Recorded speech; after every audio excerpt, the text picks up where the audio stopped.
Ile ni mechi ambayo walikuwa wanajiandaa zaidi na TRA United, na kwa sababu tayari wamepata matokeo mazuri ugenini, wameshinda 3-0 dhidi ya Nsingizini, wanarejea nyumbani.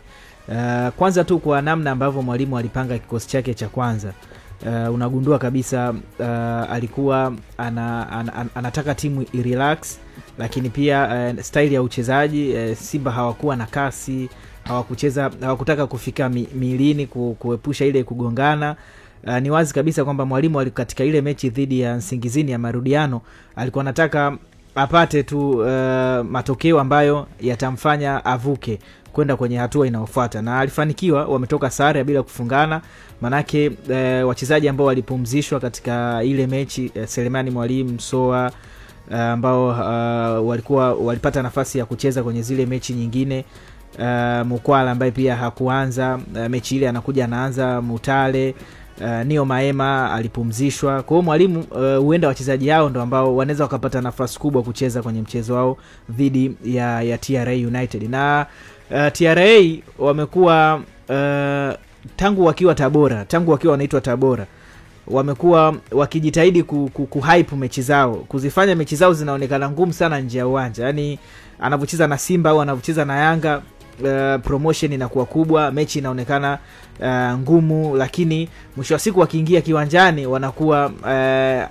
hawana uwezo wa kupata matokeo mbele ya Simba.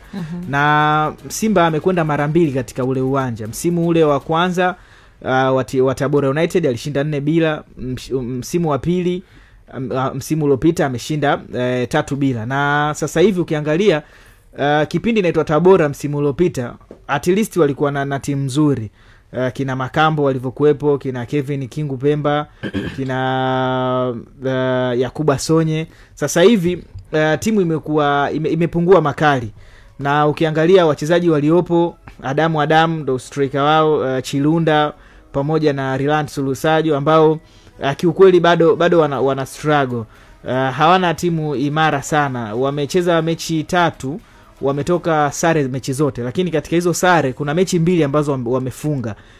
Ni mechi moja ambayo wamefunga mabao 2 kwenye ile sare ya mabao 2-2 dhidi ya Dodoma Jiji. Lakini walivyokwenda Mwanza kucheza dhidi ya Pamba wakatoka sare bila kufungana, wakarejea tena uwanjani kwao Al Hassan Mwinyi wakacheza dhidi ya Mashujaa, wakatoka sare pia bila kufungana. Kwa hiyo ni timu ambayo kwenye swala la kufunga msimu huu siwaoni wakiwa na ubora huo, kwa sababu Makambo hayupo, Yakuba Sonya hayupo, walimsajili Chobwedo dirisha lililopita, dirisha dogo, bado naye ana struggle. Emmanuel Mwanengo striker wao bado naye ana struggle. Kwa hiyo kiukweli sioni kama ni TRA United ambayo iko imara kiasi kwamba inaweza kawapa ushindani Simba.